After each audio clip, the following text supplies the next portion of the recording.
नमस्कार, स्वागत है आप सभी का। मैं हूं आपके साथ कुमार कुणाल धीरज और आप देख रहे हैं उत्तराखंड न्यूज। हेमवती नंदन बहुगुणा गढ़वाल केंद्रीय विश्वविद्यालय के पौड़ी परिसर में हुए छात्र संघ चुनाव में एनएसयूआई ने शानदार प्रदर्शन करते हुए बहुमत हासिल किया। संगठन के अध्यक्ष, उपाध्यक्ष और यूआर पद पर जीत दर्ज की, जबकि सचिव और महासचिव पद पर उसके प्रत्याशी पहले ही निर्विरोध विजय घोषित हो चुके थे। कुल 561 मतदाताओं ने मतदान किया। मुख्य चुनाव अधिकारी डॉक्टर पीयूष सिन्हा की देखरेख में मतगणना शुरू हुई और देर शाम परिणाम घोषित किए गए। चुनाव परिणाम इस प्रकार रहे। अध्यक्ष एनएसयूआई के चिराग गुसाई ने 294 वोट पाकर जीत दर्ज की। उपाध्यक्ष पद पर एनएसयूआई की मानसी डंगवाल को 270 वोट लेकर जीत हासिल की। यूआर पद पर एनएसयूआई के अखिल रावत को 235 वोट पाकर जीत मिली। एनएसयूआई के हर्षवर्धन जैन ने सचिव पद पर निर्विरोध विजय रहे। परिणाम घोषित होने के बाद विश्वविद्यालय प्रशासन की मौजूदगी में नवनिर्वाचित पदाधिकारियों की शपथ भी दिलाई गई। छात्र संघ चुनाव 2025-26 हेमवती नंदन बहुगुणा गढ़वाल विश्वविद्यालय बीजीआर परिसर पौड़ी सफलतापूर्वक संपन्न हो चुका है और इसमें केवल 3 पदों पर जो है निर्वाचन हुआ, जिसमें कि अध्यक्ष पद, उपाध्यक्ष पद और विश्वविद्यालय प्रतिनिधि। इसके अतिरिक्त 2 छात्रा प्रतिनिधि, 1 कोषाध्यक्ष, 1 सह सचिव और 1 सचिव पद पर जो हमारे प्रत्याशी हैं वो निर्विरोध चुने गए हैं। जी, अध्यक्ष पद पर जो वोट पड़े उसमें चिराग गोसाई को 294, मोहित चौहान को 261 मत प्राप्त हुए, जिसमें कि चिराग गोसाई विजयी घोषित हुआ है। जीत हुई है, बहुत ऐतिहासिक जीत हुई है और इस बार एनएसयूआई का पूरा पैनल आया है और मैं उन सभी छात्र छात्राओं को धन्यवाद करना चाहूँगा जिन्होंने हम पे और मेरे भाइयों और मेरी बहनों पर विश्वास जताया है। चुनाव में बहुत सी परेशानियां हैं, इनके लिए हम पूरा प्रयास करेंगे कि मैं जितना हो सके मैं पूरा प्रयास करूँगा कि मैं चीज़ों को हल कर सकूँ। मैं बहुत बहुत धन्यवाद करना चाहूँगा, मेरी टीम की वजह से आज मैं यहाँ हूँ और आज मेरे को ये पद मिला है। हरिद्वार के सुल्तानपुर में यूकेएसएससी पेपर लीक प्रकरण की जांच और सख्त हो गई है। एसआईटी प्रमुख जया बलूनी अपनी पूरी टीम के साथ देर रात खालिद के घर पहुंची और 3 घंटे से ज़्यादा समय तक लगातार पूछताछ की। इस दौरान खालिद की बहन और पिता से एक-एक कर गहन सवाल जवाब किए गए। एसआईटी ने घर की तलाशी ली और उसको लेकर कई अहम दस्तावेज भी कब्जे में लिए। टीम का कहना है कि जांच अभी अधूरी है और जब तक सभी बयानों में समानता नहीं आती तब तक पूछताछ का सिलसिला जारी रहेगा। एसआईटी प्रमुख ने साफ कहा कि खालिद की बहन से मांगे गए शैक्षिक प्रमाण पत्र अब तक टीम को नहीं सौंपे गए हैं, इसलिए आगे भी पूछताछ होगी। देर रात चली इस कार्रवाई ने पूरे इलाके में सनसनी फैला दी और पुलिस ने मौके पर सुरक्षा के पुख्ता इंतजाम किए थे ताकि जांच बिना किसी रुकावट के पूरी की जा सके।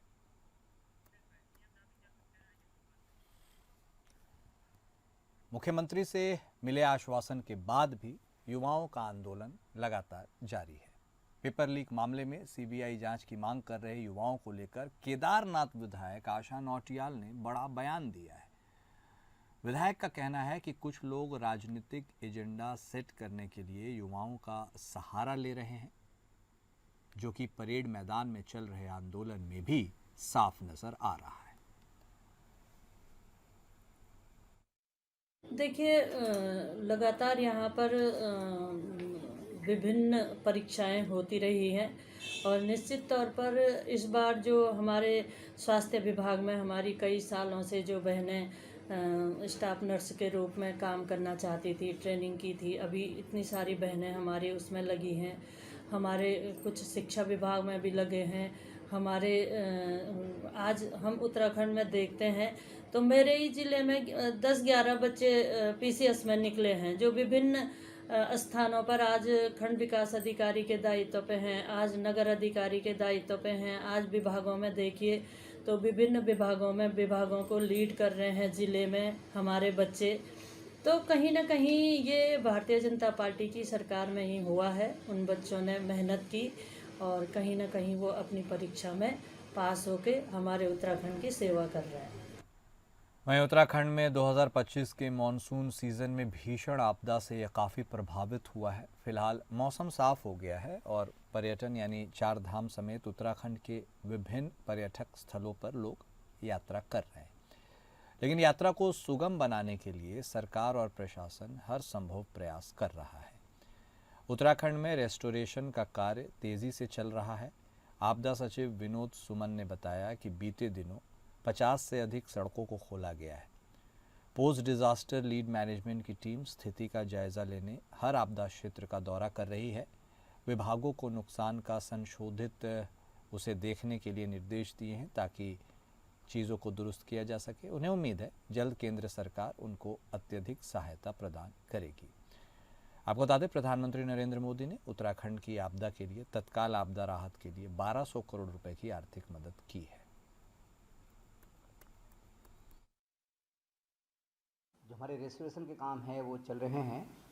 जो सड़कें बंद हैं उसको यातायात के लिए खोला गया है। विगत दिनों में 50 से ज़्यादा सड़कों को खोला जा चुका है। जो सड़कें अवशेष हैं उनको खोलने का काम चल रहा है। इसके अलावा पोस्ट डिजास्टर नीड असेसमेंट के लिए टीमें फील्ड में हैं। एक टीम उत्तरकाशी गई थी, आज वो 2 दिन से उत्तरकाशी में है, वहाँ विजिट कर रही है। आज उत्तरकाशी में यमुनोत्री क्षेत्र में यमुनोत्री घाटी में विजिट करने जा रही है। इसके बाद वो रात तक देहरादून लौटेगी। फिर अगले 2-3 दिनों में देहरादून, टिहरी और हरिद्वार में विजिट करेगी। जो टीम 2 थी, टीम 2 चमोली में विजिट कर लिया 2 दिन। चमोली में विजिट करने के बाद आज टीम रुद्रप्रयाग में है, वहाँ विजिट करेगी। उसके बाद पौड़ी ज़िले में विजिट करेगी। इसके बाद अगले सप्ताह से ये टीमें जाएंगी कुमाऊं मंडल में, वहाँ भी विजिट करेंगी। विश्व पर्यटन दिवस पर पौड़ी के गड़ौली स्थित हंटर हाउस में पर्यटन विभाग ने विभिन्न कार्यक्रमों का आयोजन किया। इस अवसर पर स्कूली बच्चों को प्रदेश के मशहूर शूटर जॉय हुकील द्वारा गुलदार से जुड़ी रोचक कहानियां सुनाई गई। जॉय ने बताया कि उन्होंने अब तक 47 गुलदारों के आतंक से निजात दिलाई है और सरकार के लिए 7 खतरनाक गुलदारों को पकड़ने का कार्य किया है। उन्होंने कहा कि हंटर हाउस का शुभारंभ कर दिया गया है, जहां प्राकृतिक गतिविधियों को बढ़ावा दिया जाएगा। यहां आने वाले पर्यटक न केवल गुलदार को नज़दीक से देख सकेंगे बल्कि छोटी छोटी ट्रैकिंग के माध्यम से प्रकृति का अनुभव भी कर सकेंगे। जिला पर्यटन अधिकारी कुशाल सिंह ने बताया कि विश्व पर्यटन दिवस के अवसर पर पौड़ी में कई कार्यक्रम आयोजित किए गए। उनका कहना था कि इन गतिविधियों का उद्देश्य पौड़ी को पर्यटन के क्षेत्र में अग्रणी बनाना है और यहाँ स्वरोजगार के अवसर बढ़ाना है। उन्होंने कहा कि पर्यटन विभाग लगातार प्रयासरत है कि प्रकृति प्रेमी लोग पौड़ी आएं और यहाँ की प्राकृतिक सुंदरता का आनंद लेते हुए अधिक समय बिताएं, जिससे स्थानीय लोगों को भी लाभ मिल सके।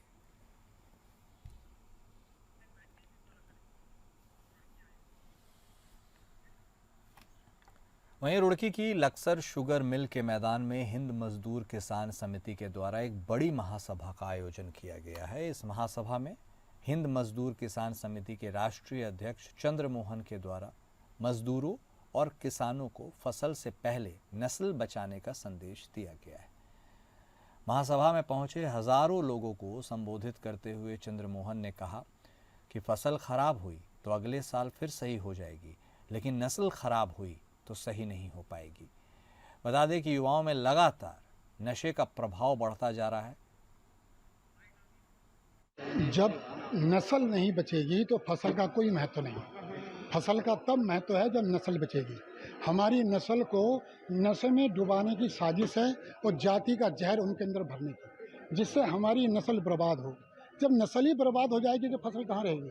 देखा होगा गांव-गांव में नशा कई रूपों में चल रहा है। पीने का नशा, सूंघने का नशा, खाने का नशा, सूखा नशा, गीला नशा, नशा ही नशा। लोगों की ज़मीनें बिक गई हैं। जिनके पास 50-50, 60-60 बीघा ज़मीन थी, आज उनके पास एक खूर नहीं है, टुकड़ा नहीं है। जब ज़मीन ही नहीं है तो फसल कहाँ पैदा करेंगे हम। इसलिए ये अभियान चलाया कि फसल से पहले नस्ल बचाओ। क्या मकसद है आपके संगठन का? मकसद क्या है, क्या करना चाहते हैं? मसल ये है, क्या कोई राजनीतिक महत्वाकांक्षा है संगठन की? कोई राजनीतिक नहीं, राजनीति जो भ्रष्ट राजनीति है, जो चुनाव के समय में नशा बांटती है और जाति का जहर पैदा करती है, उसका विरोध करना, उसके प्रति जागरूकता पैदा करना। ये आज जिला हरिद्वार के तहसील लक्सर में आज एक महासभा हुई जिसका महासभा का नाम था फसल से पहले नस्ल बचाओ।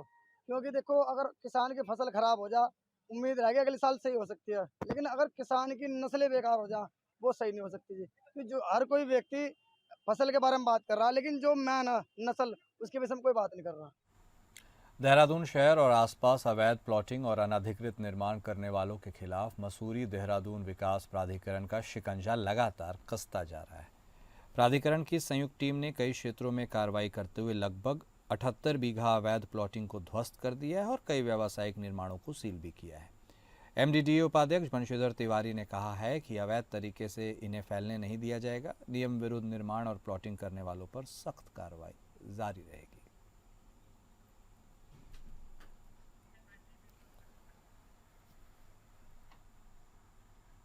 खबर जनपद उधम सिंह नगर से है, जहां तराई पश्चिम वन प्रभाग के जहां पर वन विभाग की अंतरजातीय गश्त की गई, जिसमें उत्तर प्रदेश के वनाधिकारी और कॉर्बेट पार्क समेत तराई डिवीजन के वनाधिकारी मौजूद रहे। वहीं कॉर्बेट की ढेला रेंज से अंतरजातीय गश्त शुरू होकर Gullar Ghutti, Amangarh range, Phato range, Patram range होकर जसपुर पहुंचकर खत्म हुई। गश्त में जंगल में वन गुर्जरों से जंगल से सटे आबादी वाले इलाकों में स्थानीय लोगों से बातचीत की गई और वन्य जीवों पर अपराध पर रोकथाम के लिए लोगों को जागरूक भी किया गया।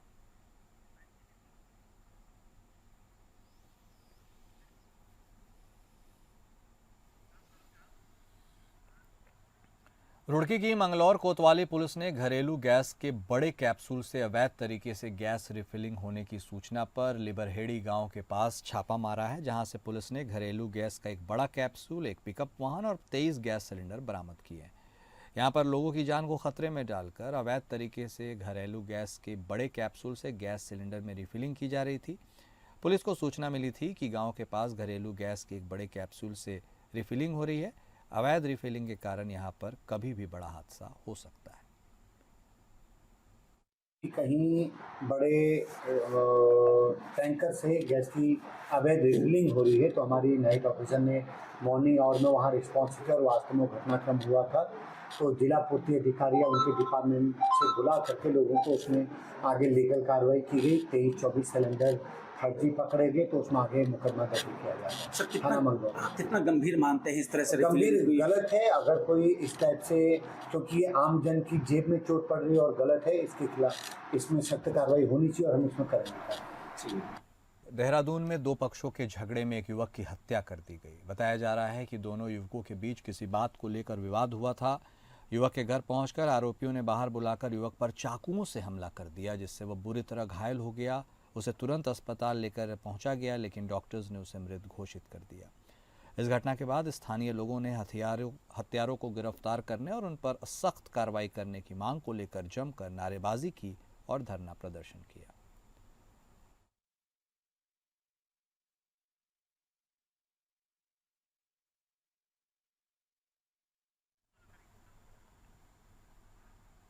वरिष्ठ पुलिस अधीक्षक मणिकांत मिश्रा के सख्त रुख और तुरंत कार्रवाई के तहत छात्र संघ नामांकन फायरिंग कांड का खुलासा करते हुए पुलिस ने 3 शातिर अपराधियों को गिरफ्तार कर लिया है। 24 सितंबर को रुद्रपुर डिग्री कॉलेज गेट पर छात्र संघ अध्यक्ष पद के नामांकन के दौरान गुटों में भिड़ंत हुई थी, फायरिंग हुई थी, गाली गलौज भी हुई थी। आरोपी फिर मौके से फरार हो गए थे। पुलिस ने सीसीटीवी फुटेज, गवाहों और मुखबिरों की सूचना के आधार पर कार्रवाई करते हुए तीनों आरोपियों को दबोच लिया। गिरफ्तार अपराधियों में रखवीर सिंह, दानिश और गुरपेज सिंह शामिल हैं।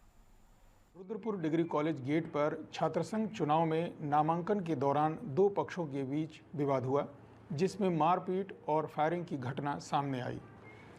घटना की गंभीरता को देखते हुए कोतवाली रुद्रपुर में संबंधित धाराओं में अपराध पंजीकृत किया गया। साथ ही पुलिस टीम द्वारा अभियुक्तों की गिरफ्तारी हेतु त्वरित कार्रवाई की गई, जिसके फलस्वरूप फायरिंग की घटना में शामिल 3 शातिर अभियुक्त दानिश, रखवीर और गुरपेज सिंह को गिरफ्तार किया गया। दानिश के पास से एक अवैध तमंचा भी बरामद हुआ है। घटना में शामिल अन्य अभियुक्तों की तलाश जारी है और बहुत जल्द ही इन्हें गिरफ्तार किया जाएगा। आज इन तीनों अभियुक्तों को न्यायालय के समक्ष प्रस्तुत किया जा रहा है। मैं स्पष्ट करना चाहता हूं कि अपराधियों और अराजक तत्वों को बिल्कुल भी बख्शा नहीं जाएगा।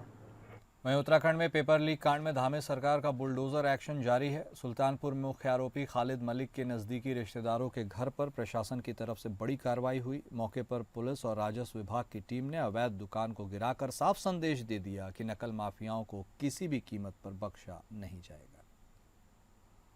द्वारा नकल माफिया खालिद के घर पर बुलडोजर चलाया गया है, उससे मैं ही नहीं पूरा प्रदेश खुश है। एक मैसेज गया है कि अगर हम गलत करेंगे तो हमें जेल के साथ साथ हमें आर्थिक नुकसान भी झेलना पड़ेगा। और हम तो सरकार से निवेदन करेंगे कि इसमें जांच हो, अगर कोई सरकारी अधिकारी भी इसमें संलिप्त हो तो उसके खिलाफ भी इतनी कठोर कार्रवाई होनी चाहिए। हरिद्वार के थाना कनखल क्षेत्र की हनुमंतपुरम कॉलोनी के नाले पर हुए अतिक्रमण को लेकर स्थानीय लोगों में जबरदस्त नाराजगी है। कॉलोनी वासियों का कहना है कि नाले पर अवैध निर्माण की वजह से पानी का बहाव रुक रहा है और बरसात में घरों तक पानी घुसने का खतरा बढ़ गया है। कई बार शिकायत करने के बावजूद कार्रवाई न होने से लोग अब प्रशासन पर सवाल खड़े कर रहे हैं।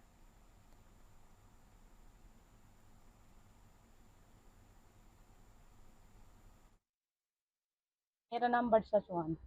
सर ये नाला ना उन्होंने आगे से चिन दिया, बहुत छोटा कर दिया उसका साइज, जाके 20 फुट का नाले को 5 फुट में कर दिया। अब हम लोगों को ये दिक्कत हो रही है, 5 फुट का होने के बाद जो सारा पानी का रास्ता वहीं से जा रहा था, सारा पानी वहीं पे हमारे घर के पास रुक रहा है, हमारी खिड़कियों को पानी तक टच कर रहा है। हमें इतनी दिक्कत होगी, हमारे घर में बरसात में पानी भर गया, बच्चे हमारे बीमार हैं। अब ये तो सरकारी जगह पे कब्जा करने की सोच रहे, तो हम कैसे करने देंगे नाले पे कब्जा? बिल्डर हैं जो बिल्डिंग बना रहे हैं, अपने घरों की ऊंची इमारतें बना रहे हैं, क्या गरीबों को खाएंगे? हमारे मैंने बताया कि सजरे के हिसाब से वहाँ पे नाला है नहीं राजस्व के रिकॉर्ड से, क्योंकि हमें राजस्व के रिकॉर्ड में ही देखना पड़ेगा। तो राजस्व के रिकॉर्ड में वहाँ नाला है नहीं, और जैसा आपने बताया कि 6 मीटर का नाला वहाँ पे छोड़ा गया है। अगर वहाँ पे और आवश्यकता होगी कि अगर पानी का जल जमाव अगर उसके कारण और बढ़ सकता है तो उस पर हम लोग देखेंगे। हमारी टीम लगी हुई है उसमें कि अगर कहीं और उसको एक्सटेंशन करना होगा तो। बट फिलहाल जो डॉक्यूमेंट्री जो हमने चेक किया है उसमें राजस्व के अभिलेखों के अनुसार वहाँ पे नाले की जमीन नहीं। जनजातीय क्षेत्र जौनसार बाबर चक्राता विधानसभा के अंतर्गत कालसी ब्लॉक की ग्राम पंचायत नराय में नरेगा और मनरेगा कार्यों में धांधली और घोटाले की शिकायत पर जिला विकास अधिकारी देहरादून और ब्लॉक विकास अधिकारी कालसी अपनी टीम के साथ मौके पर पहुंचे। शिकायतकर्ता चंद तोमर ने अधिकारियों को ज्ञापन सौंपते हुए आरोप लगाया था कि पंचायत स्तर पर मनरेगा कार्यों में अनियमितताएं की गई हैं। शिकायत के आधार पर अधिकारियों ने पहुंचकर इसका निरीक्षण किया। और उत्तराखंड न्यूज़ में अभी के लिए बस इतना ही। नमस्कार।